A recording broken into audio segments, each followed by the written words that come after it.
পবিত্র মঙ্গলময় পিতা পরমেশ্বর, পবিত্র আত্মা প্রভু যিশু, তোমায় ধন্যবাদ করি, তোমার গৌরব করি, প্রশংসা করি যে প্রভু তুমি একমাত্র গৌরব প্রশংসা পাবার যোগ্য পরমেশ্বর পিতা। ও প্রভু, এই বাক্য বলার কোনো যোগ্যতা, কোনো ক্ষমতা আমার নেই, কিন্তু প্রভু তুমি তোমার সেই পবিত্র আত্মার দ্বারাই তুমি পরিচালনা করো। ও প্রভু, সেই বাক্যের তাৎপর্যকে বুঝে এবং বোঝাতে তুমি সাহায্য করো। প্রভু তুমি আশীর্বাদ করো, আমরা শ্রোতা ভক্ত যেন উভয়ে তোমার সেই বাক্যের আশীর্বাদ যেন আমরা পেতে পারি। ও প্রভু তুমি দয়া করো, প্রথম থেকে শেষ পর্যন্ত তুমি সাহায্য করো, সঙ্গে থাকো। সকল প্রার্থনা যিশু নামে চাই, আমেন। আর আমরা সেই বাক্য দেখি যোহল লিখিত সুসমাচার তার 19 অধ্যায় 25 থেকে 27 পাঠের আরম্ভ এইরূপ। যিশুর মা, তার মায়ের বোন ক্লাপার স্ত্রী মরিয়ম আর মগদলিনা মরিয়ম যিশুর ক্রুশের কাছে দাঁড়িয়েছিলেন। যিশু তার মাকে এবং যে শিষ্যকে ভালোবাসতেন তাকে দাঁড়িয়ে থাকতে দেখলেন। প্রথমে তিনি মাকে বললেন, ওই দেখো তোমার ছেলে। তারপরে সেই শিষ্যকে বললেন, ওই দেখো তোমার মা। তখন থেকেই সেই শিষ্য যিশুর মাকে তার নিজের ঘরে নিয়ে গেলেন। আমেন। আর আমরা এখানে দেখতে পাই যে যিশু তার মাকে এবং সেই যে শিষ্যকে তিনি ভালোবাসতেন, সেই শিষ্য যোহনকে তিনি কাছে দাঁড়িয়ে থাকতে দেখে তিনি তার কথাটি তিনি বললেন যে, হে নারী, ওই দেখো তোমার পুত্র। আর শিষ্য যোহনকে দেখে বললেন, ওই দেখো তোমার মা। এখানে আমরা দুরকম প্রেম বা ভালোবাসাকে আমরা দেখতে পাই। যদিও এটি সম্বন্ধযুক্ত, এই বাণীর প্রথমাংশে আমরা দেখতে পাই যে সুগভীর মাতৃভক্তি এবং দ্বিতীয়াংশে শিষ্যের প্রতি আমরা দেখতে পাই তার সেই ভালোবাসা। খ্রিস্টতে আমার প্রিয় জন, আমরা এই বাণীতে আলোকপাত করার আগে আমরা দেখি যে মরিয়মের অন্তরটা, মরিয়মের যে অন্তর, তিনি অনেক দুঃখার্ত ছিলেন, অনেক দুর্বিষহ যন্ত্রণার মধ্যে ছিলেন। আর তিনি মানে তার ছেলে যে তাকে যে তিনি যে গর্ভধারিণী মা, আর সেই দুর্বিষহ যন্ত্রণার কথা তিনি কাউকে তিনি বলতে পারছে না, কিন্তু তিনি তার সেই কষ্টকে তিনি মানে উপলব্ধি করছেন। কেননা সেই যুবক যুবতী সন্তান যখন মায়ের চোখের সামনে ভাবে, আর চোখের সামনে যখন অত্যাচারিত হয়, মৃত্যুর সঙ্গে যখন পাঞ্জা লড়ে, আর তিনি সেই মৃত্যুর সেই মুখে যখন পড়ে সেই সন্তান, আর তখন সেই মায়ের না কতটা না যন্ত্রণা, আর সেই যন্ত্রণাকে সেই মা তখন অনুভব করছিলেন এবং করার পক্ষে তিনি যন্ত্রণা অনুভব করছিলেন। আর তখন কি হলো যে যিশু তখন সেই মরিয়মকে দেখে আর তার সেই শিষ্যকে দেখে তিনি বললেন, ওই দেখো তোমার পুত্র।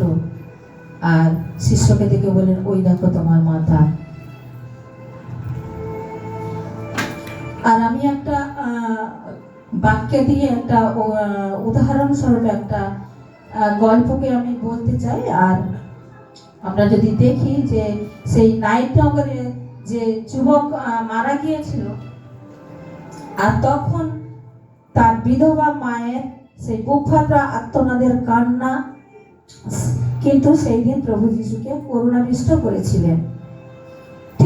আজও সেই একই মর্ম স্পর্শী বেদনাদায়ক সেই হৃদয় বিদায়ক ঘটনা তা দেখে যিশু তখন সেই দিনে যেরকম অস্থির হয়ে গেছিল সেই বিধবা মায়ের সেই মাকে দেখে, যখন সেই যুবক মারা গিয়েছিল আর সেই মাকে দেখে, আর সেই যখন সেই যিশু সেই করুণাবিষ্ট হয়েছিলেন, অনেক অস্থির উদ্বিগ্ন হয়ে গেছিল হৃদয়ে, আর ঠিক সেই রকম ভাবে তিনি সেই দিনেও সেই যিশু নিজে উদ্বিগ্ন হয়ে গেছিলেন, আর তিনি নিজে অস্থির হয়ে গেছিলেন, আর তার সেই অন্তর অস্থির হয়ে উঠেছিল। আর কারণ শতহ সেই মরিয়ম তিনি তার সেই গর্ভধারিণী, তিনি তার মা, তিনি স্নেহময়ী, তিনি প্রতিপালনকারিণী মা ছিলেন। আর যিশু হয়তো দেখেছিলেন সেই তার মাসি বা অন্যান্য মহিলারা তার সেই মাকে অর্থাৎ সেই মরিয়মকে সান্ত্বনা দিচ্ছিলেন, শান্ত করার চেষ্টা করছিলেন, কিন্তু পুত্রের এমন অসহায় সেই অবস্থা তাকে কোনোভাবে সাহায্য বা মুক্তির জন্য কিছুই করতে পারছিলেন না। এইভাবে আর সেই তিনি অনেক ব্যস্ত হয়ে পড়েছিলেন, অনেক কষ্টের মধ্যে, যখন তিনি সেই তাকে কেউ শান্ত করতে পারছিল না। আর সেই ঘটনা সেই মরিয়ম দুঃখ ভেঙে পড়েছিল সেই সমস্ত ব্যথা কষ্ট যন্ত্রণা দেখে। কেননা আমাদের যদি কোনো সন্তানের উপরে যখন এরকম কোনো ঘটনাগুলো যদি ঘটে যায়, আমরা এইগুলো আমরা সহ্য করতে পারবো না, কেননা আমরা রক্ত মাংসের মানুষ, আমরা মায়েরা আমরা সেই কষ্টকে আমরা মানে দুঃখকে আমরা সহ্য করতে পারি না। আর সেই মরিয়ম সে মনে মনে ভাবছিলেন, হয়তো যদি তার স্বামী যদি বেঁচে থাকতো, আর তাহলে সেই ছেলেকে হয়তো মুক্ত করতে পারতো। কিন্তু তিনি তার স্বামী, সেই মরিয়মের স্বামী বেঁচে ছিলেন না, তিনি বিধবা ছিলেন। আর তিনি এই সমস্ত কথা যখন তিনি ভাবছিলেন, আর সেই যন্ত্রণায় অস্থির হয়ে তিনি পড়েছিলেন। খ্রিস্টেতে আমার প্রিয়জন, মরিয়ম সেই মা অসহায় বা বিপর্যস্ত হলেও কাউকে তিনি দোষারোপ করেননি, কারোর বিরুদ্ধে কোনো অভিযোগ আমরা সেই পবিত্র বাইবেল বাক্যের মধ্যে আমরা দেখতে পাইনি। তিনি শুধু চোখের জলে বুক ভাসিয়েছিলেন, তিনি হতাশ হয়েছিলেন, কিন্তু শেষ পর্যন্ত দাঁড়িয়েছিলেন। এটি একটি তাৎপর্যপূর্ণ ঘটনা। তিনি সেই দাঁড়িয়ে সেই ছেলের সেই কুশহত সেই ছেলের সেই যন্ত্রণাকে তিনি অনুভব করতে পারছিলেন, তিনি অনুভব করছিলেন। কেননা সেই মরিয়ম সন্তানের মা হয়ে, আর সেই মা হয়েছিলেন, আর তিনি এই জগতের সেই নারীকুলে তিনি ধন্য বলে গণ্য হয়েছিলেন। তিনি জানতেন, যখন সেই স্বর্গদূত আর সেই তাকে যখন সেই দর্শনের দ্বারায় তাকে যখন বলেছিল যে তুমি তোমার গর্ভে সে পবিত্র শিশুর জন্ম হবে, আর সেই শিশু পাপীদের পরিত্রাণ দেবে, সেই মা সেই কথাটা সদা সর্বদাই তিনি তার মনের মধ্যে তিনি গেঁথে রেখেছিলেন। আমরা যদি দেখি সেই মরিয়ম তার তিনি সন্তান লাভ করেছিলেন বলে সেই যিশুর জন্য তিনি ধন্য নারী বলে তিনি গণ্য হয়েছিলেন। মরিয়ম যিশুর মা হলে কি হবে, এক মুহূর্তের জন্য ভোলেননি।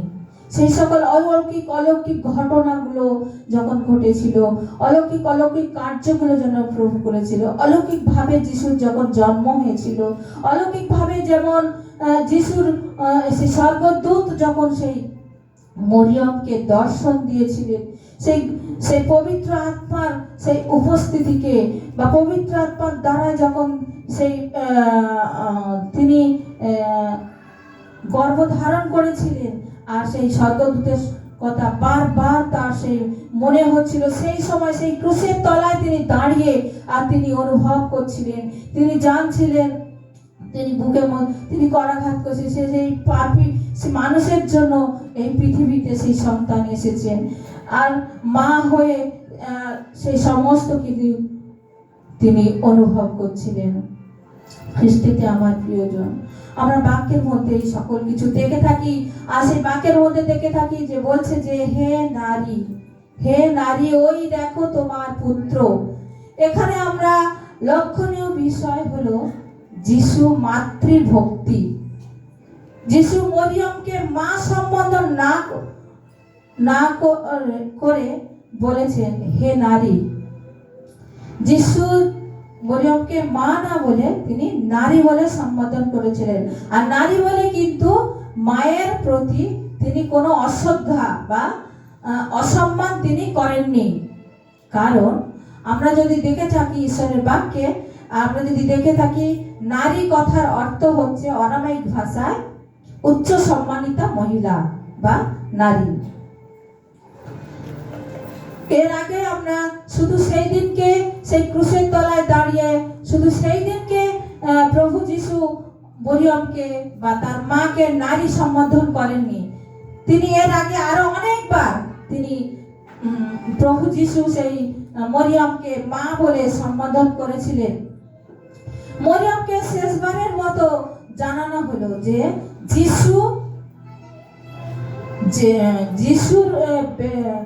যিশুর নাম যিশু মানব বেশে এই পৃথিবীতে তিনি এসেছিলেন।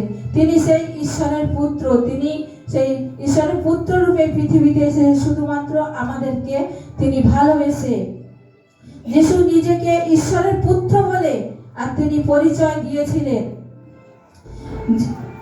মরিয়ম যিশুর ঈশ্বর তত্ত্ব সম্পর্ককে তিনি সচেতন ছিলেন। তবু তিনি যে মানব কন্যা, আর আমি একটু আগেও বললাম আমরা সেই রক্ত মাংসের মানুষ, আমরা যেরকম রক্ত মাংসের মানুষ, তিনিও সেই অর্থাৎ সেই মরিয়ম তিনিও সেই রক্ত মাংসের মানুষ ছিলেন। আর যিশু যে তার পুত্র, সে তো গর্ভে তাকে ধারণ করেছে, যতই সে ঈশ্বরের পুত্র হোক না কেন তাকে এই পৃথিবীর আলো তাকে দেখিয়েছে না।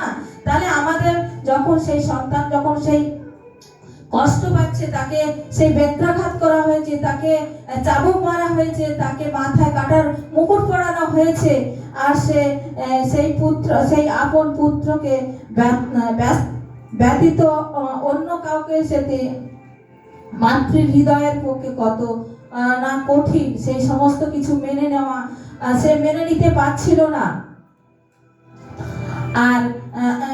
আর এই চিন্তা এত দুষ্কর্ম বলেই না তার অন্তর বিদীর্ণ হয়েছে,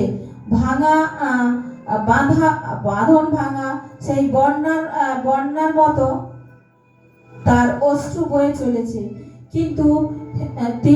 কিন্তু হে নারী বলে যিশু আর তার সেই শকার্ত মায়ের মাথার যেন সন্তানের কমলস্পর্শ হাত আর তার মাথায় যেন দিলেন, হাত বুলিয়ে দিলেন।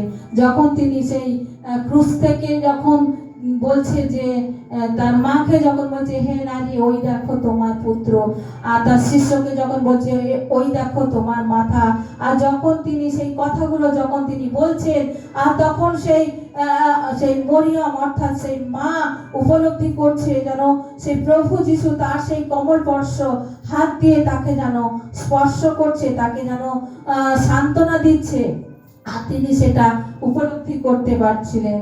আর সেইভাবে তিনি সেই শিষ্যকে দেখে আর তিনি বললেন ওই দেখো তোমার পুত্র।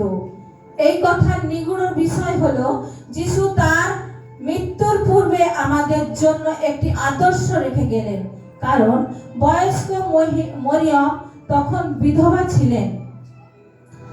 এই মায়ের দায়িত্বভার দেওয়ার কারণ হলো ইহুদিদের রীতি ছিল যেন অবিবাহিতা মেয়ের কাছে বিধবা মা থাকতে পারেন, কিন্তু মরিয়মের কোনো অবিবাহিতা মেয়ে বা স্বাবলম্বী মেয়ে ছিল না।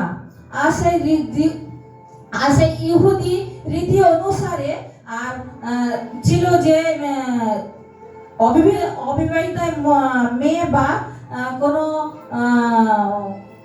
স্বাবলম্বী মেয়ে যদি থাকতো তাহলে সেই বিধবা মাকে সে দেখাশোনা করতো। কিন্তু মরিয়মের কোনো তখন সেই কোনো মেয়ে ছিল না। কিন্তু আর ছেলেদের মধ্যে ছিল কে না জাকব। জাকব ছিল আর জাকব সে প্রভু যীশু খ্রিস্টের অনুসরণকারী ছিল। আর এবং তার আরো তিনজন ছেলে ছিল, যে যোসেফ, সিমন, জিহুদা। এরা কিন্তু যিশুকে বিশ্বাস করতো না বা যিশুকে অনুসরণ করতো না। সেই জন্য তারা কি করলো না, তারা সেই মাকে তারা দেখবে না, এরকম তারা নিয়েছে যে তারা সেই বিশ্বাসী খ্রিস্ট বিশ্বাসী মাকে আশ্রয় দেবে না, বা সেই মরিয়মও সেই ছেলেদের উপরে কোনো ভার দিতে চাইছিল না, যে কেননা তিনি সেই তারা সেই প্রভু যিশুকে তারা বিশ্বাস করতো না বা তারা প্রভু যিশুর পথে চলতো না। সেই কারণে সেই মরিয়মও চাইছিল না যে তারা সেই ছেলেদের কাছে থাকুক। এই বিষয়ে যিশু তখন জানতে পেরেছিলেন যে আবার হতে পারে যে তাদের সে বিধবা মায়ের ভরণ পোষণের দায়িত্ব পরিহার করার প্রমাণ যিশুর হাতে যথেষ্ট ছিল। আর এই সমস্ত কিছু যখন তিনি দেখলেন, আর তিনি তখন সেই শিষ্যকে তিনি দেখে বললেন যে ওই দেখো তোমার মাতা। আর তখন কি হলো না, তখন সেই শিষ্য মরিয়মকে তার কাছে তিনি রাখলেন। আর আমরা যদি দেখি যে অনেক সময় আমাদের ইহুদিরা আমরা ঈশ্বরের বাক্য দেখেছি যে আমরা 10 আজ্ঞাতে আমরা 10টা আজ্ঞা আমরা সর্বদা আমরা পালন করতে পারি না। বা এখানেও আমি লিখেছি যে এখানে ইহুদিরাও তার 10টা আজ্ঞা পালন করতো না বা তারা মানতো না। কিন্তু আমরা নিজেরাও মানতাম না, বা আমরা সেই সময় তারাও সেই ইহুদিরাও মানতো না। এই সমস্ত কিছু চিন্তা করে যিশু তার মাকে বললেন, হে নারী, তার মাকে তখন দেখে বললেন, হে নারী, তুমি ভয় করো না। কারণ যখন সেই শিশুকে দেখে তিনি বললেন, ওই দেখো তোমার পুত্র। আমি আপনাদেরকে একটি প্রশ্ন করছি, কেন যিশু শুধুই যোহনকেই এই কথা বললেন, অন্য শিশুদেরকে কেন বললেন না? কেন যিশু সেই যোহনকে বললেন যে ওই দেখো তোমার মাতা, বা কেন বললেন? অন্য শিশুদেরকে কেন বললেন না? শুধু তার সেই শিষ্যকে বললেন কেন? যোহনকে? আরো তো যিশু তো 12 জন শিষ্য ছিল, সবাইকে ছেড়ে যোহনকে কেন বললো? কারণ আমরা দেখি, আমরা যদি শিষ্যদের দিকে আলোকপাত করি তাহলে দেখতে পাবো যে এক শিষ্য কি করেছিল না, বিশ্বাসঘাতকতা করেছিল, তাই না? এক শিষ্য যিশুর সঙ্গে বিশ্বাসঘাতকতা করেছিল। আর এক শিষ্য কি করেছিল না, সে তিনবার অস্বীকার করেছিল। বলেছিল প্রভু, আপনার সঙ্গে যদি মরতে হয় তাহলে আমি আপনার সঙ্গে মরবো। তার তথাপি সে কি করলো, তিনবার অস্বীকার করলো। আর অন্যান্য শিষ্যরা কি করলো বলতো? যখন সেই যিশুকে বন্দী করা হয়েছিল তখন তারা কি করলো, তারা বিভিন্ন জায়গায় তারা ছড়িয়ে পড়লো, হারিয়ে গেল, যিশুকে ছেড়ে সবাই পালিয়ে গেল। আমরা যদি মার্ক লিখিত সুসমাচার তার 14 অধ্যায় 27 পদে যদি আমরা কেউ একজন পাঠ করি, মার্ক লিখিত সুসমাচার তার 14-27 পদ।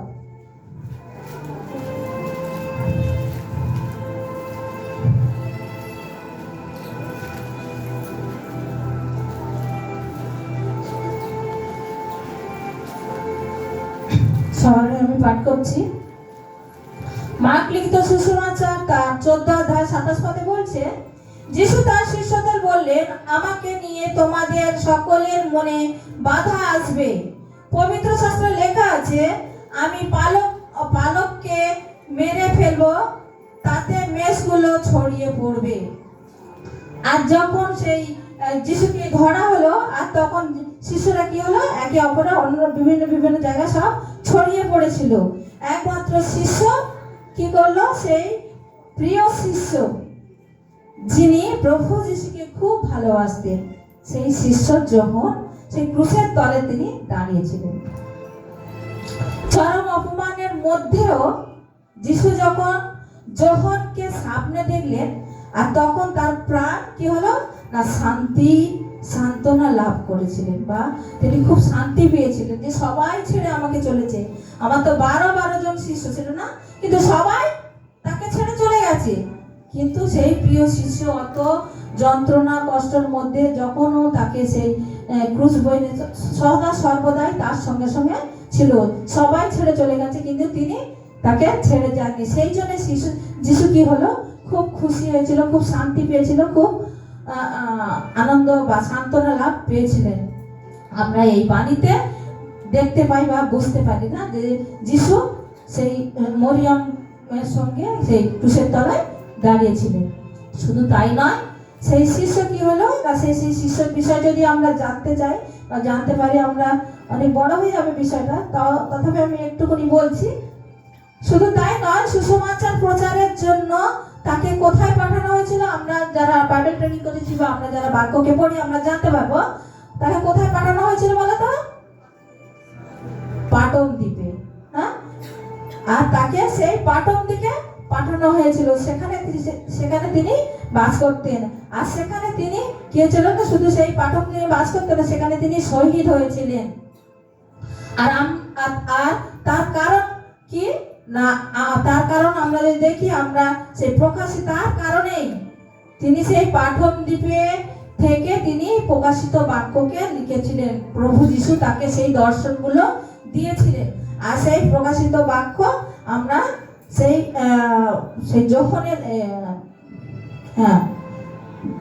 আমরা সেই শিষ্য যোহনের দ্বারা আমরা দেখতে পাই। অর্থাৎ উৎসবে আনন্দের দিনে এবং বিচার সভায় কিন্তু মৃত্যুর সময়ে যে পাশে থাকে, উৎসবে আনন্দের দিনে বা বিচার সভায় আমরা অনেকে দেখতে পাই, কিন্তু যখন আমাদের সংকটের সময়, যখন তাড়নার সময়, যখন মৃত্যুর সময় যে আমাদের পাশে থাকে, সে হলো আমাদের কে? প্রকৃত বন্ধু, তাই না? আর সেই প্রকৃত বন্ধু কে ছিল? যোহন ছিল। আর সেই যোহন আমাদের প্রকৃত বন্ধু। যোহনের সেই অকৃত্রিম বন্ধুত্বের পরিচয় যিশু আগেই জানতে পেরেছিলেন, আর তিনি জানতেন। তাই যিশু এত ভালোবাসেন। সেই ভালোবাসার পুরস্কার স্বরূপ যিশু জাগতিক পরম স্নেহশীল ও ভক্তির পাত্রী কে? ভক্তির পাত্রী কে? সে মা মরিয়মের জননীকে তিনি আপন মাতৃরূপে লাভ করেছেন। আর যোহন কি করে? যোহন সেই মরিয়মকে 12 বছর, কত বছর? 12 বছর জেরুসালেমে তার কাছে রেখেছিলেন।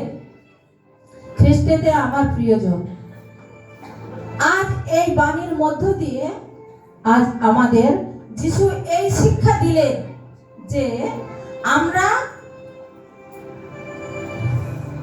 আমাদের মা বাবাকে যেন আমরা সদা সর্বদাই কিভাবে ভালোবাসি, তাদেরকে যত্ন নিই।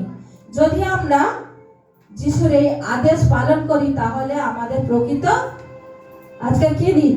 গুড ফ্রাইডে না, শুভ শুক্রবার বা পূর্ণ শুক্রবার বা ভালো দিন। আর সেই ভালো দিনে সেই গুড ফ্রাইডের মর্মকে আমরা বুঝতে পারবো। আমাদেরকে সেই প্রভু যিশু যেরকম তার মাকে তিনি ভালোবেসেছিলেন বা তার দায়িত্বকে তিনি পালন করেছিলেন, তিনি জানতেন যে তিনি সেই সঙ্গে চলে যাবেন, তার মায়ের ভারকে কে নেবে, তিনি সমস্ত কিছু বিষয় তিনি জানতেন। তিনি অন্তর্যামিনী পরমেশ্বর, তিনি ঈশ্বর পুত্র না, আর তিনি আমাদের অন্তরের কথা তিনি জানেন।